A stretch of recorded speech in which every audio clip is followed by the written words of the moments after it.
press conference held today to defend the Arabic language amid reports of integrating Algerian dialect in the academic program.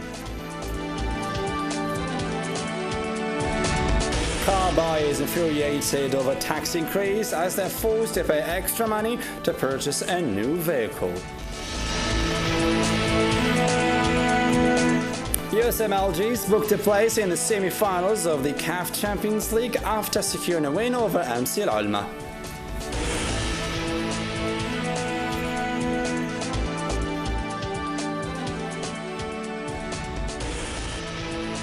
Those were today's top stories. Thank you for joining us live on the news. In national education, the recent decision to use slang or dialect in classrooms has been stirring controversy ever since it was announced.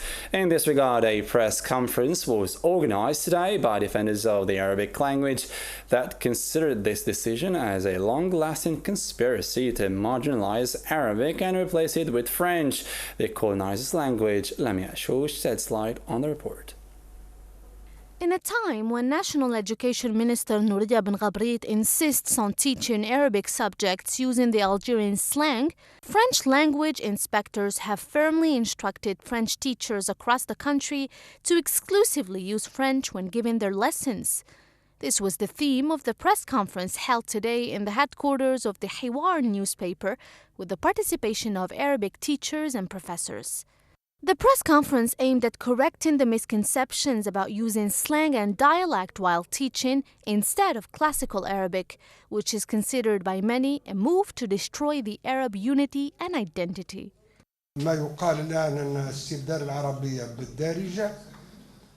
What is being said nowadays about the replacement of Arabic with slang and dialect is no new thing. It's a plan that exists since 1962, which is to set up a French-speaking Algeria. There is no independent country in the world with no identity for its own.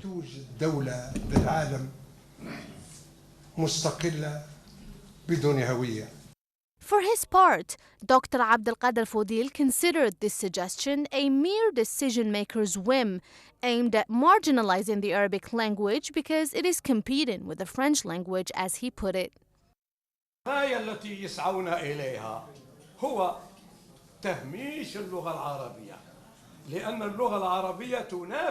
They want to marginalize Arabic because it's competing with French. This competition aims at making scientific subjects in high schools taught in French.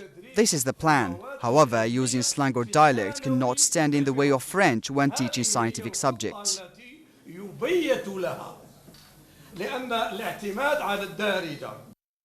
The decision to use slang or dialect in classrooms is stirring controversy, with some saying it could help young students grasp information faster, while others are sure that it is a conspiracy to marginalize Arabic and replace it with the colonizers' language. And amongst all this, English remains away from any discussion in the National Education Ministry, although it is the actual language of scientific inquiry. Moving on to another story. An extreme heat wave is being experienced in all four corners of the country, and citizens fight in their opinions about whether this is normal seasonal heat or unusual case. However, the whole world is experiencing this phenomena, with temperatures exceeding normal levels in several regions of the world, notably the Middle East. This is according to scientists, which said the result of global warming that could drown entire cities and wipe them from the face of Earth by 2050. Let me Shoush again. High temperatures are witnessed in many provinces of the country, coupled with high humidity, the thing that is particularly hard on people suffering from respiratory diseases and high blood pressure problems. However, some citizens view it as normal seasonal heat waves that characterize the month of August in particular. I think it's normal heat for the month of August. Those who suffer from high blood pressure or other diseases cannot even go out. While others think the heat wave is unusual compared to previous years and blamed the high temperatures on technological development and its negative consequences on weather. It's not normal, and this is due to many factors. The pollution of oceans and the problem in the ozone layer, which scientists sounded the alarm about. It will cause a huge problem in the future. Global warming is caused by the human factor and international corporations. The heat waves do not only concern Algeria or the region. It has been a summer of heat waves, with records being set across the world. Scientists say that this is caused by a contrast between the Earth's natural ecosystem and the new industrial civilization. In the Middle East, the Syrian heat and power cuts have combined to create a particularly intolerable climate in an area already notorious for its hot summers. In Iraq, for instance, the government ordered a 4-day holiday to help people deal with the heat wave after 52 refugee children died. In the U.S., California residents faced strict water restrictions this summer as a heat wave and lack of rainfall pushed the region into its 4th year of drought. Back in June, they were instructed to cut their net total water use by a quarter. A crucial recent study led by James Hansen, the former director of NASA's Goddard Institute for Space Studies, warns that global warming has already caused unstoppable melting in the Antarctic and Greenland ice sheets. The study shows that this will raise global sea levels by as much as 10 feet by the year 2050, inundating numerous major coastal cities with seawater. Lots of food poisoning cases were registered through the national territory, causing a wave of terror among the citizens. And the main reason for this fast-spreading phenomena is the unprecedented rise in temperatures and lack of supervision of foodstuffs. Osama Snoussi has more.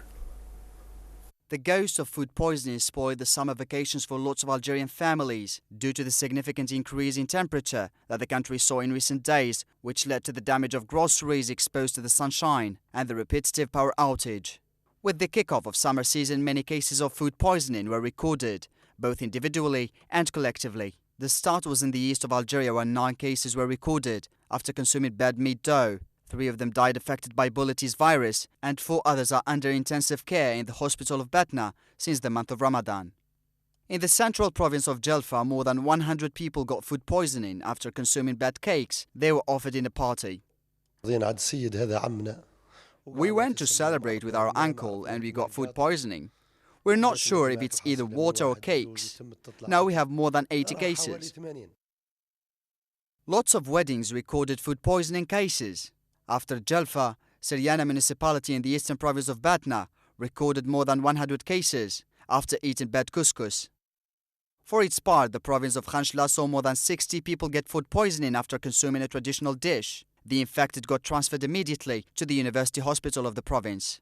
Even the delegation of the Minister of Urban Reform, Tourism and Handicraft to Tizi Ouzou was not spared from this food poisoning wave that hit the country, leaving hundreds of victims and even caused death in some cases. Every summer season, food poisoning hits massively, and the reason is high temperature, lack of supervision of groceries, and dishes served in events, not to mention the continuous consumption of junk food without thinking about the consequences. In economy-related news, the increase in taxation on the new vehicles introduced by the Complementary Financial Law of 2015 puts buyers and dealers out of sharp conflict.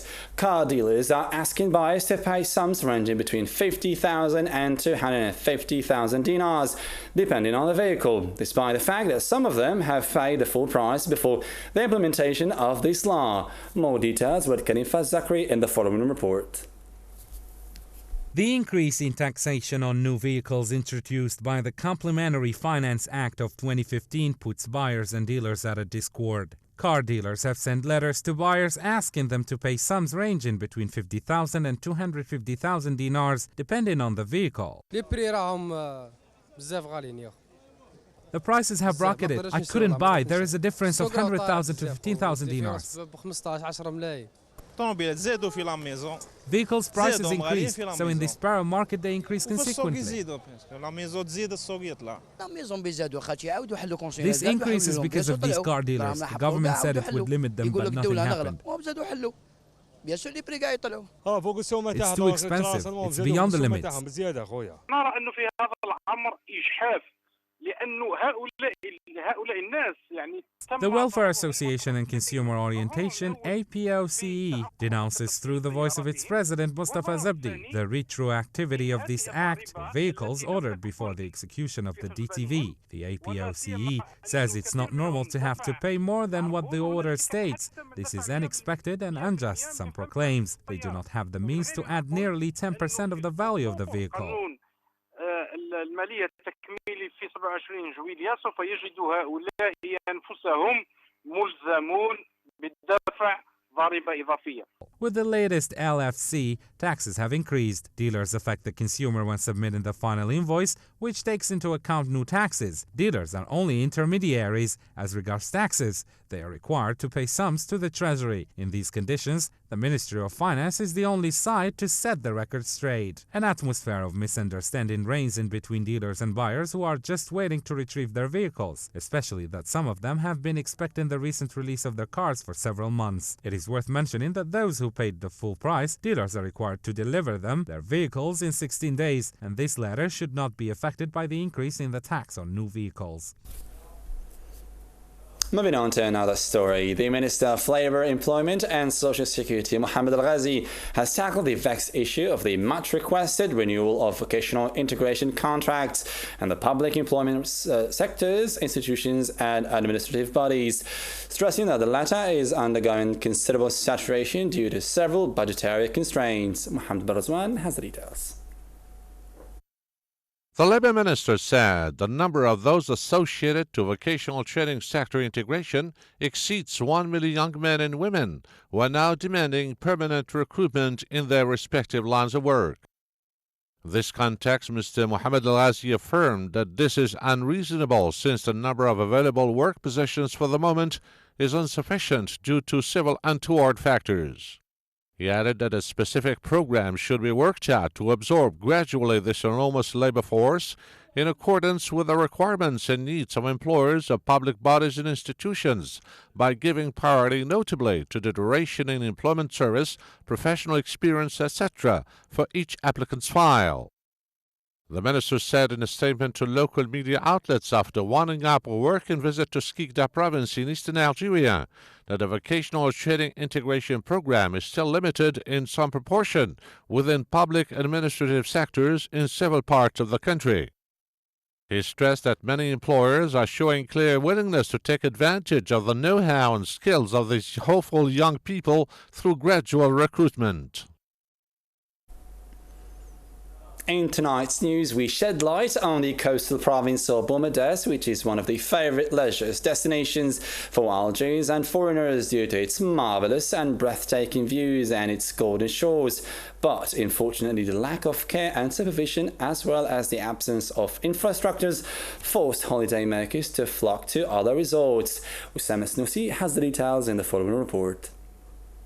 Despite the financial support to its treasury and the considerable amount of money dedicated to different projects, tourism in the coastal province of Boumediene witnesses a massive stagnation due to the black decimal the country saw and the destructive earthquake that hit the province in 2003 and destroyed its infrastructure.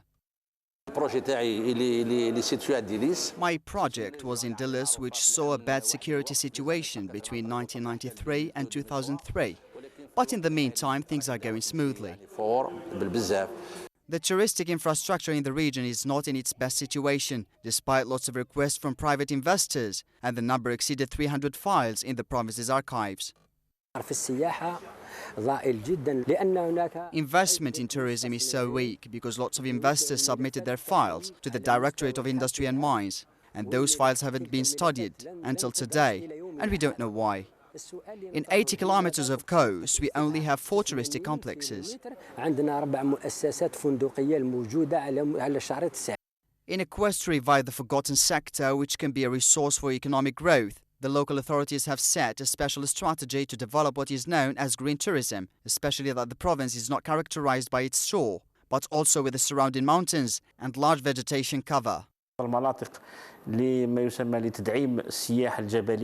We have some places which can support mountains tourism, and we have another project to set up 8 new touristic regions. 3 of these projects are being studied by the government, and once we get the go-ahead, we will start reviving some mountain regions.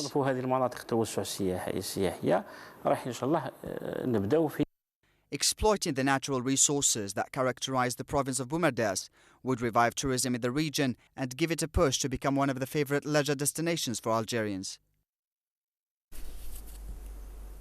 Moving on to our international news, Tunisia has arrested 12 people, one of them a woman who are trying to cross into Libya to join a terrorist group. After attacks on tourists by terrorists, Tunisia is especially concerned about those entering from Libya. According to Tunisian authorities, chaos created by 2 rival Libyan governments battling for control has enabled ISIS to establish a toehold there. A Palestinian man whose child was killed in an attack by extremist Jewish settlers has died of his wounds. Saad Dawabsha, 32 years old, died in a hospital where he was being treated for second-degree burns to most of his body. His 18-month son Ali died in an attack in the village of Duna in an occupied West Bank on July 31st. Siham Saru has the details. Saad Dawabshi, the father of the Palestinian Ali 18-month-old baby boy who died in last week's settler arson attack in the occupied West Bank, died from his wounds early on Saturday. The 32-year-old victim died in Soroka Hospital, where he has been treated for second-degree burns to more than 80% of his body. According to a Palestinian source, Saad's wife, Riham, and 4-year-old son Ahmed remain in critical condition in Tel Hashomer Hospital. His mother and brother also remain at the hospital in very serious condition. Early last Saturday morning, a firebomb was thrown into the family's bedroom in a suspected settler arson attack, setting the house alight. A funeral was held later this afternoon in Douma, where last week's attack took place.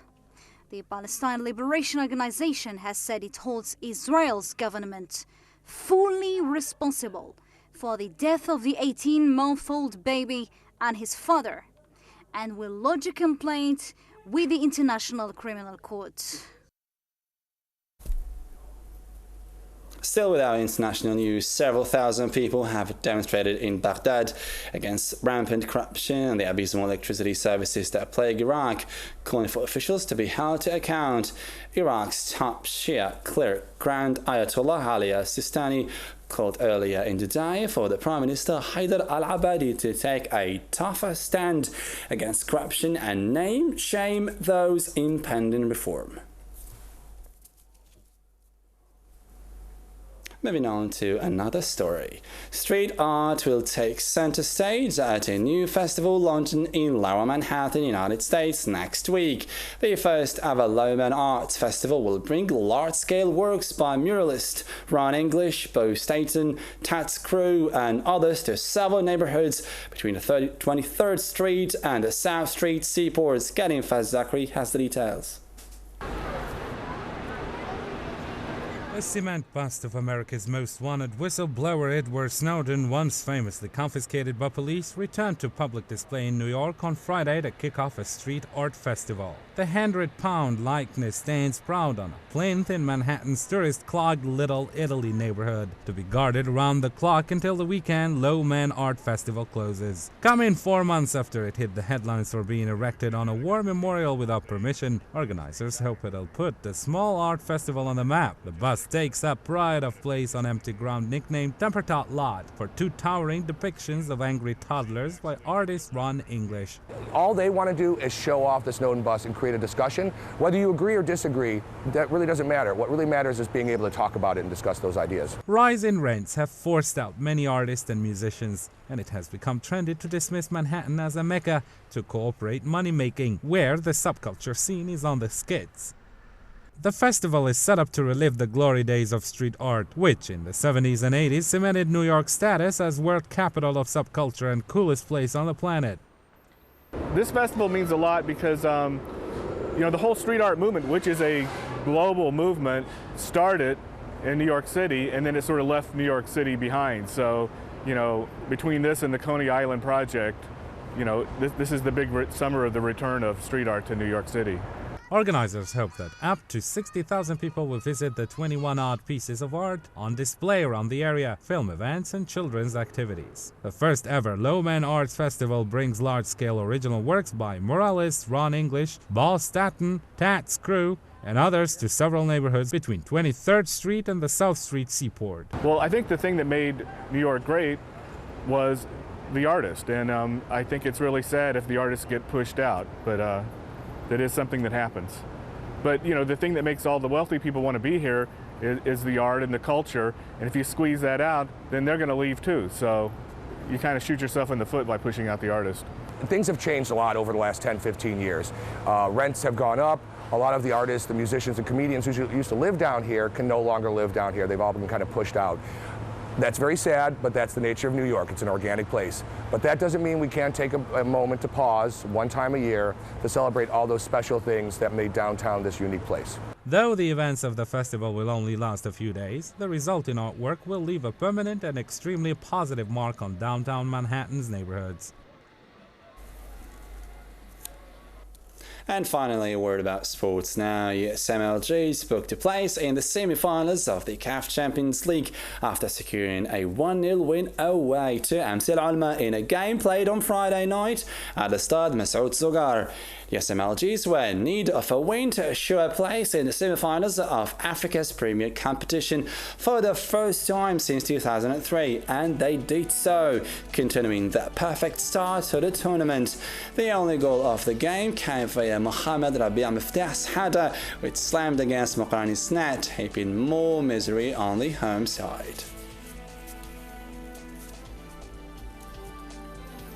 Ladies and gentlemen, we come to the end of our news in English, brought to you live from Dzair News. Thank you for joining us. Bye-bye.